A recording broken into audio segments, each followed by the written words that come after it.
কারবালা মাহফিল কি এবং কেন?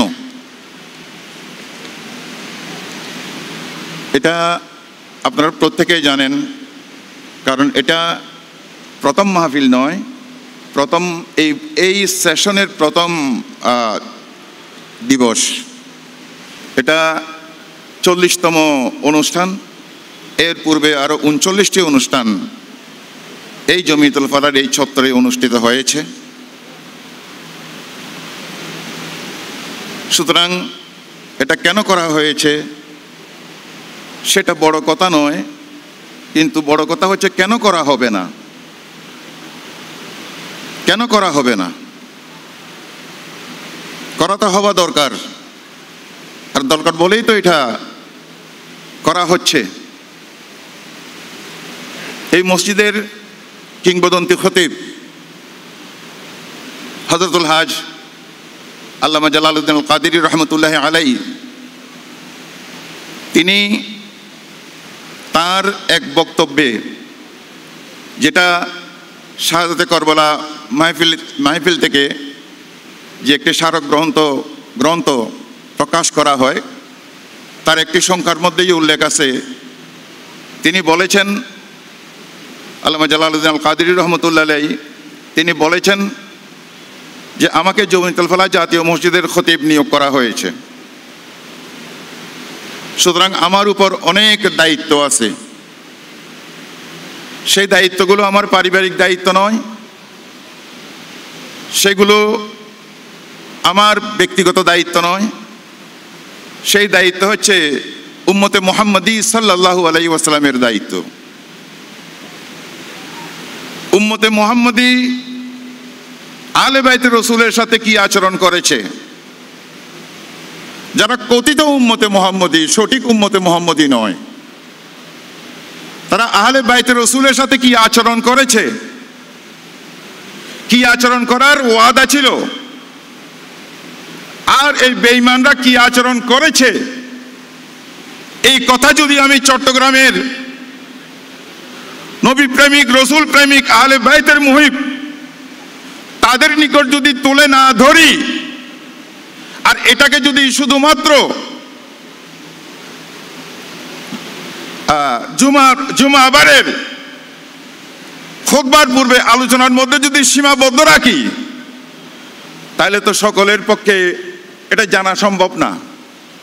সুতরাং এই আলোচনাটাকে ব্যাপক করার জন্য, এই আলোচনাটাকে বিস্তৃত করার জন্য, এই আলোচনাটা সবার কানে কানে পৌঁছে দেওয়ার জন্য আল্লাহ পাক সুবহানাহু ওয়া তাআলার নিয়ামত, আল্লাহর রসুলের আকৃতিতে যে আল্লাহ পাক সুবহানাহু ওয়া তাআলা মুমিনদেরকে দিয়েছেন, লাকাদ মান্নাল্লাহু আলাল মুমিনিনা ইয বাআসা ফীহিম রাসূলার মাধ্যমে, সেই নিয়ামতের সাথে কি ধরনের আচরণ করা হচ্ছে, সেই নিয়ামতের আহলে বাইতের সাথে কি ধরনের ব্যবহার করা হচ্ছে, এর প্রতিবাদ যদি আমরা না করি এবং এই সম্পর্কে আমার চট্টগ্রামবাসীদেরকে যদি আমি জানিয়ে না দেই, তো কিয়ামতের ময়দানে আল্লাহ পাক আমাকে জিজ্ঞাসা যদি করেন, এত বিরাট একটা মসজিদের দায়িত্ব তোমাকে দিয়েছিলাম, কিন্তু তুমি আমার নবীর এবং আমার নবীর পরিবারের উপর যে নির্যাতন হয়েছে, যে জুলুম হয়েছে, তার প্রতিবাদ জনসম্মুখে তুলে না ধরে তুমি তোমার কি দায়িত্ব পালন করলা? সেই দায়িত্ব পালন করার তাগিদেই আজ থেকে 39 বছর পূর্বে 1986 সাল থেকে 1986 সালে আল্লামা জালালউদ্দিন আল কাদেরী রহমতুল্লাহ আলাই এই শাহাদাতে কারবালা মাহফিলের গোড়াপত্তন করেন। কোরআনে পাক আল্লাহ পাক সুবহানাহু ওয়া তাআলা আল্লাহ রসুলের উপর নাজিল করেছেন।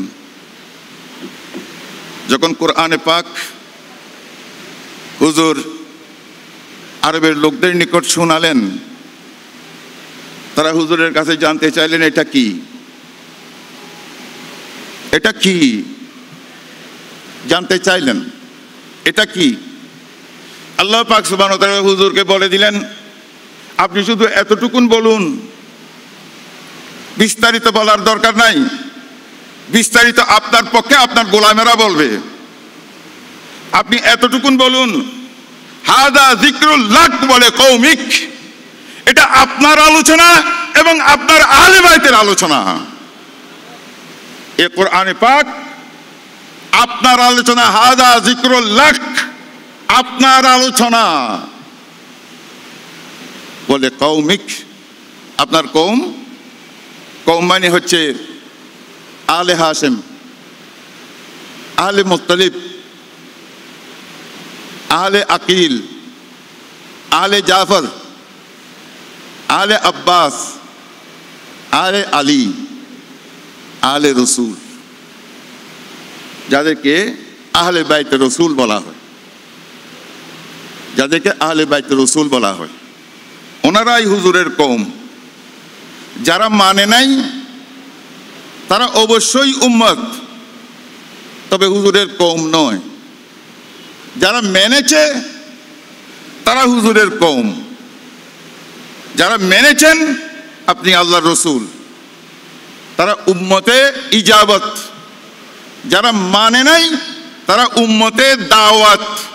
আল্লাহ পাক সুবহানাহু ওয়া তাআলা হুজুরকে নিয়ামত হিসেবে দিয়েছেন, হুজুরের আহলে বাইতকে নিয়ামত হিসেবে দিয়েছেন, উম্মতে দাওয়াতকে, উম্মতে ইজাবতকে, যাদেরকে কোরআনে পাকে মুমিনিন বলে সম্বোধন করা হয়েছে। লাকাদ মান্নাল্লাহু আলাল মুমিনিন ইয বাআসা ফীহিম রাসূলা। তো সেই জন্য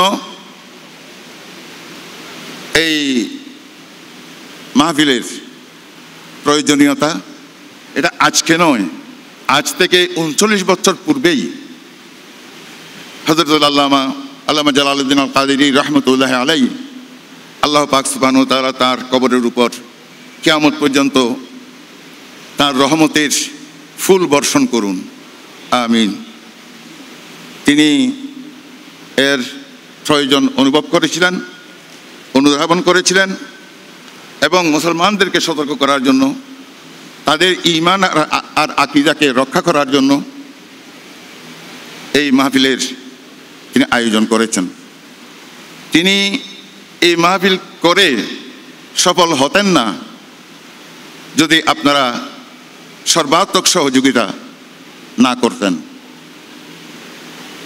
এবং আমি আজকে জুমার খুতবায়ও বলেছি, আলোচনায়ও বলেছি, হযরত জালালউদ্দিন আল কাদেরী রাহমাতুল্লাহ আলাইহির সাথে এমন এক মর্দে মোমেনকে আল্লাহ পাক সুবহানাহু ওয়া তাআলা তার সঙ্গী করে দিয়েছিলেন, যিনি আল্লামা জালালউদ্দিনের অপূরণীয় যেটা ছিল, তিনি প্রতি বৎসর লক্ষ লক্ষ টাকা খরচ করে, কোটি কোটি টাকা ব্যয় করে তিনি সেই অপূরণীয় ক্ষতি যেটা ছিল সেটাকে পূরণ করে যাচ্ছেন। তিনি হচ্ছেন হযরত আল্লাম আলহাজ সুফি মোহাম্মদ মিজানুর রহমান আল কাদেরী আল মাঝভান্ডারী মদ্দাজিল্লুহ। আমি এই মাহফিলের পক্ষ থেকে তার প্রতি এবং তার পরিবারের প্রতি যথেষ্ট কৃতজ্ঞতা জ্ঞাপন করছি। সম্মানিত হাজিরিনে কেরাম, আপনারা প্রত্যেকেই জানেন যে আজ মুহররমের প্রথম তারিখ। আজ সাইয়েদনা আমিরুল মুমিনিন হযরতে উমর ইবনে খাত্তাব রাদিয়াল্লাহু তাআলা আনহুর ইয়মে শাহাদত, হযরত উমর রাদিয়াল্লাহু তাআলা আনহুর ইয়মে শাহাদত। ইসলাম,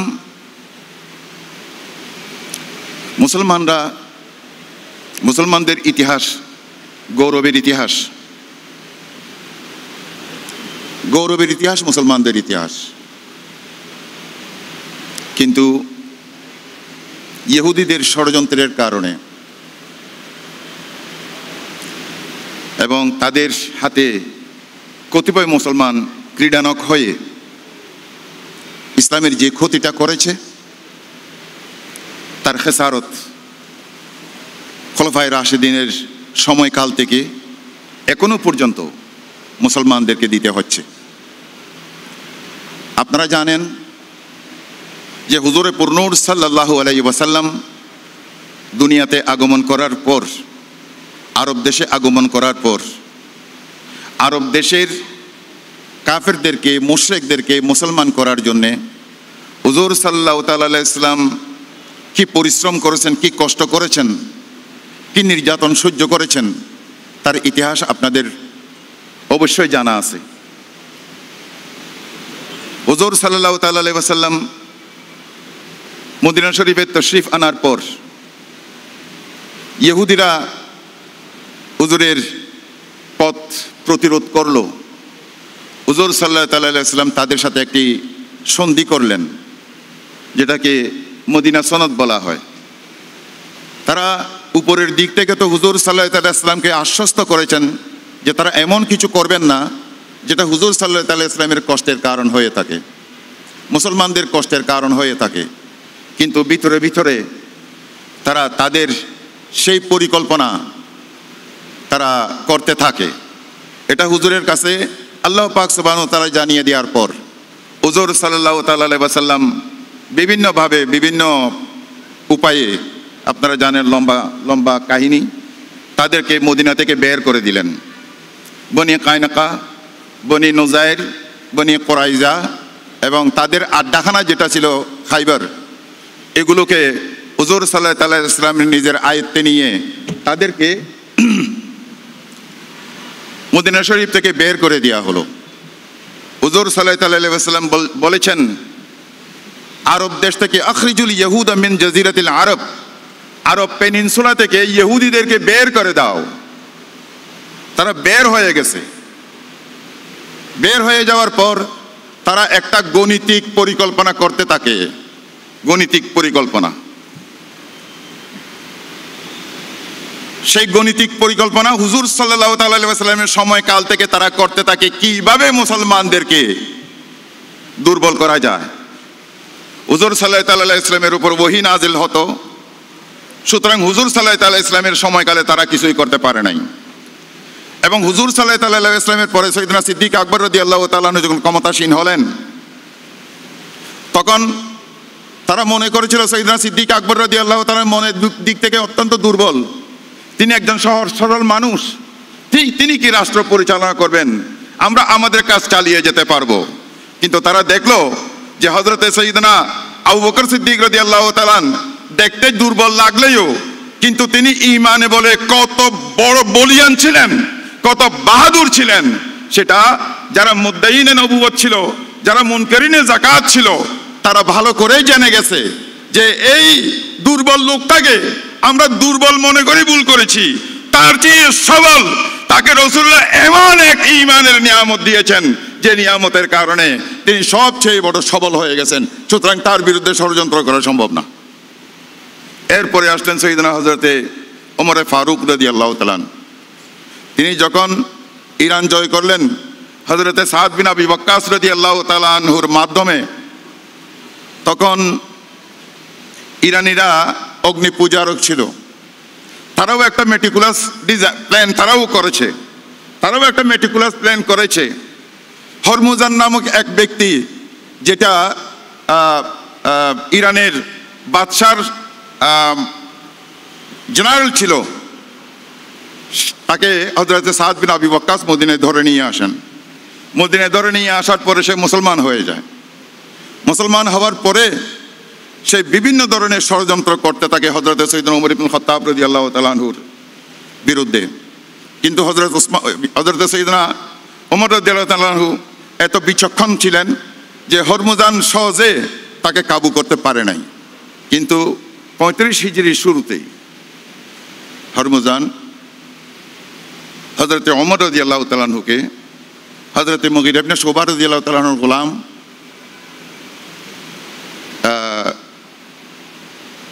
আবু লুলু, মুগীরা ইবনে গোলাম আবু লুলু ফিরোজ, ইরানের মানুষ, আবু লুলু ফিরোজের মাধ্যমে হযরতে ওমর রাদিয়াল্লাহু তাআলা আনহুকে শহীদ করলেন। এবং আজকের এই পহেলা মুহররম, সেদিনও পহিলা মুহররম জুমাবার ছিল এবং আজকেও পহিলা মুহররম জুমাবার তিনি শহীদ হলেন। এরপরে তার খেলাফতের ধারাবাহিকতা হযরত সৈয়দনা ওসমান গনি রাদিয়াল্লাহু তাআলা এটা অব্যাহত রাখলেন এবং এটা হযরত ওমর রাদিয়াল্লাহু তাআলা 24 হিজরিতে, হযরত ওমর রাদিয়াল্লাহু তাআলার ওয়াফাত 24 হিজরিতে। 24 হিজরিতে হযরত ওসমান রাদিয়াল্লাহু তাআলা যখন খেলাফত গ্রহণ করেন, 35 হিজরিতে এসে তখন ওই ইহুদি যেটা বলেছিলাম যে হুজুর সাল্লাল্লাহু আলাইহি ওয়াসাল্লামের সময়কাল থেকে তারা একটা গণিতিক পরিকল্পনা, একটা মেটিকুলাস পরিকল্পনা প্ল্যান যে তারা তৈরি করেছিল, তারা হযরত ওসমান রাদিয়াল্লাহু তাআলার সময়কালে সেই ইহুদি নামক ইহুদির এক লোক ইয়েমেনে তা বসবাস করত, তার নাম হচ্ছে আব্দুল্লাহ বিন সাবা। আব্দুল্লাহ বিন সাবা সেই হযরত আলী রাদিয়াল্লাহু তাআলা আনহুর কাছে এসে হযরত আলী রাদিয়াল্লাহু তাআলা আনহুকে বললেন যে আপনি তো খেলাফতের যোগ্য, কারণ খলিফা তো কুরাইশ থেকে হবে, বনি হাশিম থেকে হবে, খলিফা হবে বনি হাশিম থেকে। সাইয়েদনা আবু বকর সিদ্দিক রাদিয়াল্লাহু তাআলা তিনি তো বনি হাশিমের না, বনি তিমের। এবং হযরতে উমর ফারুক তিনি যদিও কুরাইশের, কিন্তু তিনি বনি হাশিম না, তিনি বনি আদির। সুতরাং আর ওসমান তিনি তো হচ্ছে বনি উমিয়ার, যেটা আজীবন বনি হাশিমের সাথে তাদের দ্বন্দ্ব।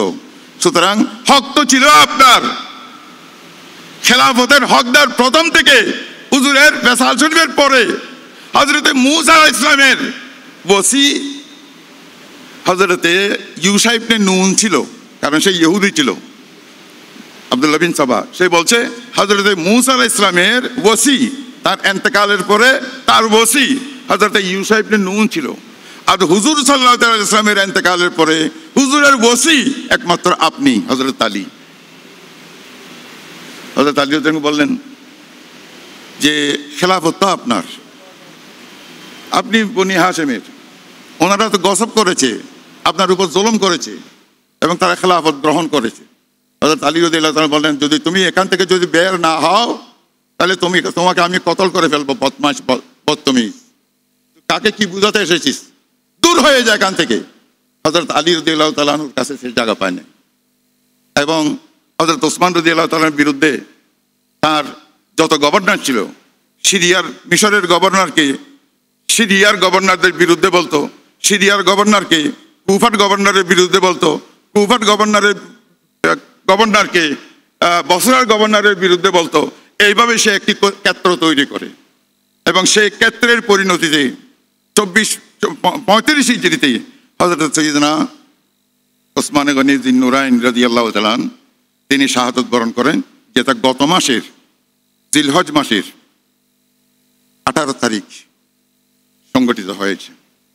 এরপরে সৈয়দনা আলী মুর্তজা রাদিয়াল্লাহু তাআলা খেলাফত প্রাপ্ত হন এবং সেখানেও এমনভাবে সৈয়দনা আলী মুর্তজা রাদিয়াল্লাহু তাআলা খেলাফতকে সেই তাকে দুর্লভমনতার স্বীকার করেছেন, মানুষদেরকে বিভ্রান্ত করছে এবং এক পর্যায়ে তারা মানুষদেরকে বলা বলি শুরু করে যে হযরত সৈয়দনা আলী মুর্তজা রাদিয়াল্লাহু তাআলা আল্লাহ, তিনি খোদা, নাউযুবিল্লাহ, তিনি খোদা। এই শিয়ার জন্ম তখন থেকে হয়, শিয়ার জন্ম হয় তখন থেকে, না হয় সুন্নিদের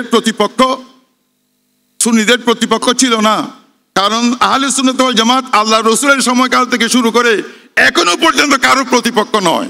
অন্যরা আহলে সুন্নাত ওয়াল জামাতের প্রতিপক্ষ হয়েছে ইহুদিদের ষড়যন্ত্রের কারণে, ইহুদিদের ষড়যন্ত্রের কারণে সুন্নিরা প্রতিপক্ষ হয়েছে, না হয় সুন্নিরা কোন দলের প্রতিপক্ষ নয়।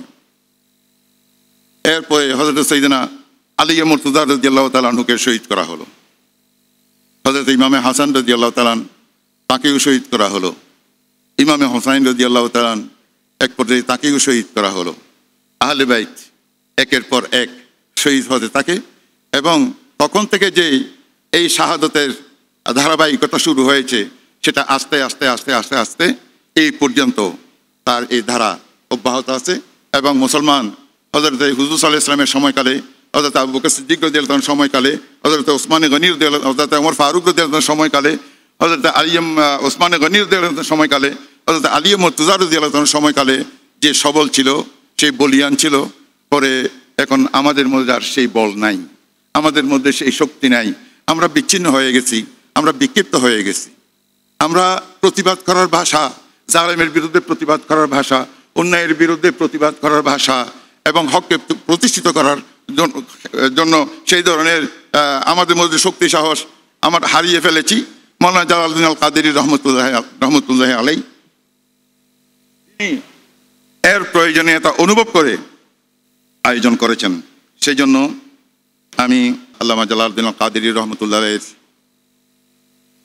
রূহের প্রতি, তার বিধি আত্মার প্রতি কৃতজ্ঞতা জ্ঞাপন করছি এবং এই মাহফিলকে যারা সাফল্যমণ্ডিত করেছেন, চট্টগ্রামের প্রত্যেক স্তরের জনগণের প্রতি, মুসলমান ভাইদের প্রতি, ইমানদার ভাইদের প্রতি, মুহিব্বে রসুলদের প্রতি, আহলে বাইতের মুহিবদের প্রতি, আপনাদের প্রতি আমি কৃতজ্ঞতা জ্ঞাপন করছি। আপনারা 39তম মাহফিল পর্যন্ত আপনারা প্রত্যেক রাত অত্যন্ত ধৈর্যের সাথে আপনারা এই মাহফিলে উপস্থিত থেকে এই মাহফিলকে আপনারা সাফল্যমণ্ডিত করেছেন। ওমা আলাইনা ইল্লাল বালাগ। আসসালামু আলাইকুম ওয়া রাহমাতুল্লাহি ওয়া বারাকাতুহু।